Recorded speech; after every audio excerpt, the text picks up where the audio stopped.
Subscribe कीजिए knowledge blockbuster को और प्रेस कीजिए बेल आइकन हमारे वीडियो सबसे पहले देखने के लिए। केंद्रीय कर्मचारियों की पेंशन को लेकर आया बड़ा अपडेट। सरकार करने जा रही ये बदलाव। 8th पे कमीशन पेंशन। 8th पे कमीशन पेंशन केंद्र सरकार के पेंशन भोगियों के लिए एक बड़ी राहत की खबर सामने आई है। सरकार कम्यूटेड पेंशन की बहाली अवधि को 15 साल से घटाकर 12 साल करने पर गंभीरता से विचार कर रही है।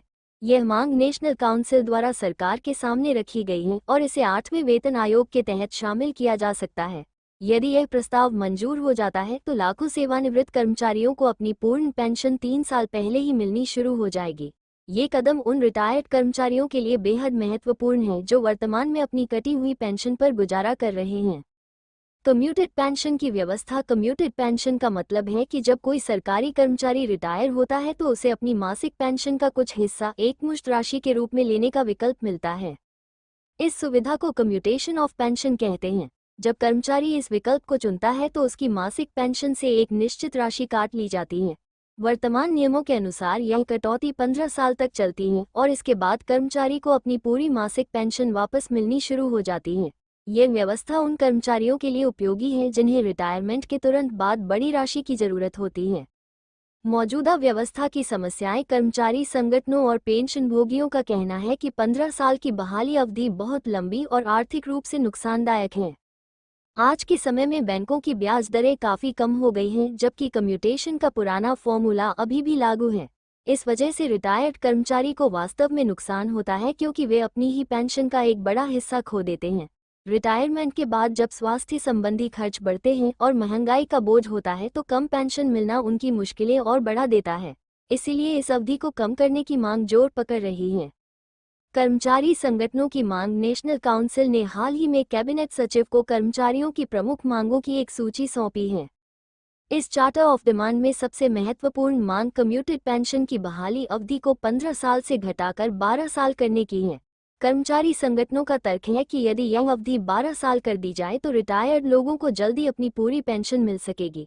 सरकार की तरफ से मिले संकेतों के अनुसार यह मुद्दा 8वें वेतन आयोग के टर्म्स ऑफ रेफरेंस में शामिल किया जा सकता है। यह एक सकारात्मक संकेत है जिससे उम्मीद बढ़ी है। आधिकारिक बैठकों में चर्चा। इस मुद्दे पर आधिकारिक स्तर पर भी गंभीर चर्चा हो रही है।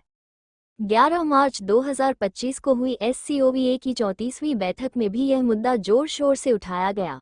इस बैठक की अध्यक्षता केंद्रीय राज्य मंत्री ने की थी।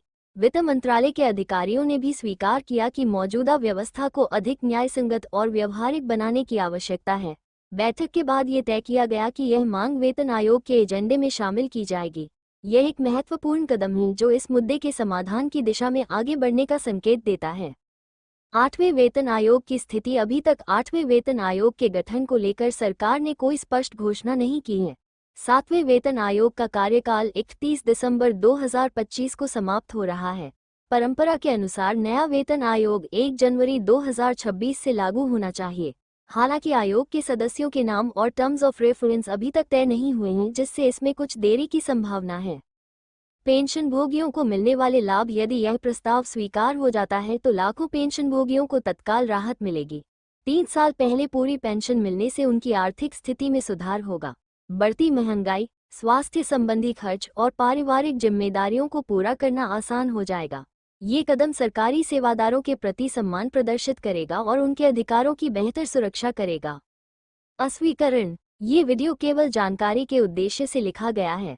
किसी भी निर्णय से पहले EPFO की आधिकारिक वेबसाइट या हेल्प डेस्क से संपर्क करें। ये वीडियो सिर्फ एजुकेशनल पर्पस के लिए बनाई गई है। कोई भी जॉब या कोई भी एप्लीकेशन या कोई जानकारी देने से पहले ऑफिशियल वेबसाइट विजिट करके खुद से नॉलेज लेकर अप्लाई करें। और ये वीडियो अगर आपको अच्छी लगी तो इसे लाइक और शेयर ज़रूर करिए और इस वीडियो को देखने के लिए धन्यवाद।